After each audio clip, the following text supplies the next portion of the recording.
Hell of a Summer is directed by Finn Wolfhard and Billy Brake and stars Fred Hessinger, Abby Quinn, and among others. And in this story, it deals with a mass killer who wears a devil mask going around killing these camp counselors at a summer camp.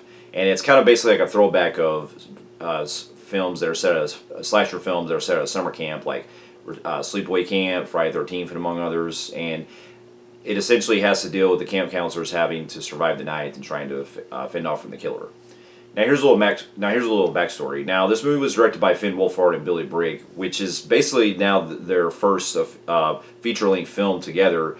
And this is coming off of a pretty big shoes for these two guys as they start out in just other films. And Finn Wolfhard being mainly known for Stranger Things and Ghostbusters, the Afterlife, and everything.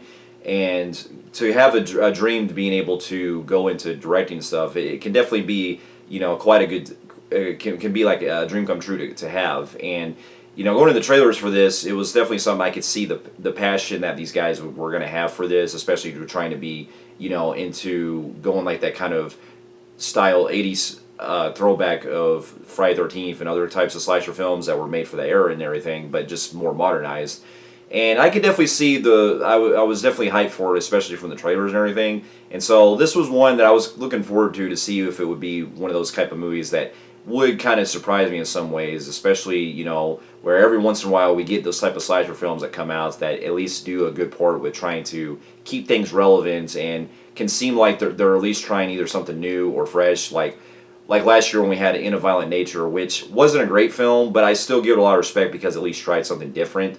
And with this one, I kind of figured, okay, well, maybe it just happens to be like one of those comedies that just blends, or slasher films that blends like some comedy very well. Like in a good way, very similar to how some of the movies from the 80s did that in certain ways, and then also with the Scream films. But after upon seeing it, this definitely kind of hurts because this is one of those movies that I honestly was very disappointed with. This is coming from something that I was really looking forward to checking out because I really love the novelty of it being set in the woods and stuff like that and having a mass killer and everything. And I could definitely see that the heart's in the right place for these guys trying to direct their first feature film and everything. But unfortunately, it missed the mark on a lot of things I feel like was so like off the rails, and it just really kind of fell flat for me. And so, to get my pros out of the way, I will say that the novelty of it being set at the campsite is fun. I do like the setting with a lot of the cabins, and there's even some really good shots that they show that are reminiscent of Friday the 13th, the original, in certain parts, and there's a lot of references to that series as well. And funny enough, one character in the film is actually named Jason, so kind of obvious on the note, kind of obvious there. But also just there are certain like shots where the killer is kind of lurking in certain points that I do enjoy. And there's tension that if they would have been built up a lot better, it would have actually kind of had the scares go a lot better. But the atmosphere, the way it sets itself up and everything, I can definitely see it puts it in the right place for it. And there's also at least one death scene I'll give it credit for at least trying to do something that's kind of cool. I'm going to spoil a thing, but essentially it's the only one that I can really get a clear look at in the film that's actually goes into gory detail with. So that was effective. And there was like one joke that I did really laugh at, and then there was maybe some, light chuckles here and there. And I can definitely see, and some of the acting can be serviceable at times, especially from Finn Wolfhard, and also with Billy Brick himself, that they do fine for what they're given, but this really has to do a lot of the characters that they're actually written for because it kind of gets to more of my cons later. But I thought they did fine, along with the other girl, Abby Quinn, I believe the girl's name was. But that's as far as I'll go because with the rest of it, unfortunately, the movie has the tendency of really mixing into a lot of stuff that now that I get my cons with, it really falls really bad with a lot of the comedy throughout. And now, granted, humor is subjective for a lot of films, and some of it can really hit on the mark, and then some of it can be very good. But there's a lot of movies I've seen, especially with some bad comedies, and also bad comedies when it comes with horror films, where the comedy doesn't always blend well with the horror. And unfortunately with this being about, I'd say 90% of the comedy kind of takes over because for the most part, you're kind of forgetting that you're even watching a slasher film because there's a lot of the characters that are in this, they come across as just like your typical standard camp counselors you're just kind of waiting, that are just, saying their usual stick and stuff, or they're having like these long running jokes where You know, like there's a subplot involving with Finn Wolfhard trying to get with this girl and everything, and he has a thing where it's like, okay, are we gonna be together and things like that. And then you have also just the typical stuff that you see with these characters where, you know, they're trying to be like kind of snippy at times and everything, and it just really comes across as this very forced, as very like trying too hard, or at least not trying enough, because the comedy feels very dry at times that I just really could not get into. I went like long periods where I was just waiting for something to happen where the killer would show up. But I'll get to that later because that also falls back with some of the cons I have with that. But it just also comes in effect where the biggest problem for me the most is the main guy that plays in this, Fred Heschinger. Let's just say that he was probably the most annoying part of the film for me, and was the most obnoxious. Where a lot of the stuff that he's doing, especially in the beginning, where he's just so like trying to get into everyone's attention and stuff, being like the very over. The counselor that's just the guy that's just been there for a while, and he feels like, you know, they've been telling him that he doesn't really seems like he belongs there and stuff because he's now 24 and he's been there going to summer camp every year and everything.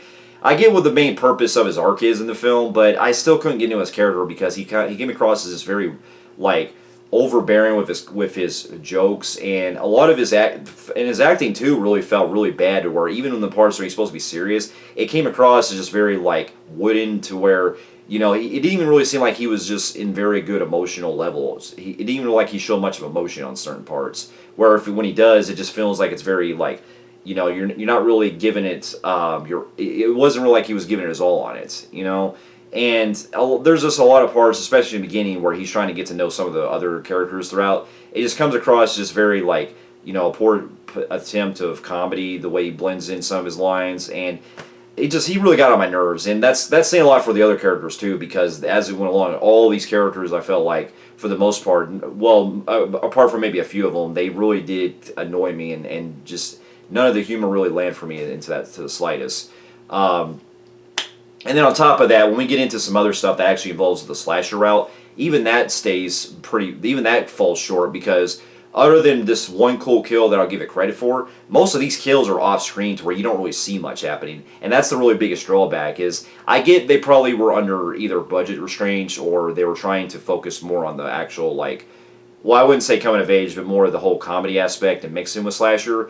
But you have to really kind of get your target audience to know what you're getting into, because for the most part, where the killer's not on screen, we have very long periods where there's not even really about the killer, and it takes a back seat, and it comes to a point where even with that, a lot of the editing is pretty bad too, where things will constantly be jumping back and forth and doing a lot of jump cuts here and there. That makes it seem like, you know, we're going to the next scene, and then we're not really spending any time on stuff. And I know that's for pacing reasons and everything, but that's still making it to where you're not really getting time to immerse into it, you know. And it just also feels like this killer is very lazy, and some of these characters make some pretty dumb decisions on trying to, like, accuse people of, like, not going to spoil anything, but there's a part where it comes to where their characters are trying to point the fingers at one person that could possibly be the killer, but we don't even have anything to surround of what would be the case for that. And so it also comes into it where as the movie goes along too, you can pretty much tell who the killer is right away. You know, it's just not really hiding any secret on that. Also, I'm not going to go into too much. I'm not going to go into detail, but also the motive with the killer, I feel like has been overused to this point with the fucking tropes we see nowadays with certain slashers. And honestly, if you know what I'm talking about with the killer's motive, I'm honestly really tired of it. It's getting really old, and I feel like they need to get rid of that cliche with a lot of these movies. So that's one of the things I feel like also holds it back as being a slasher film.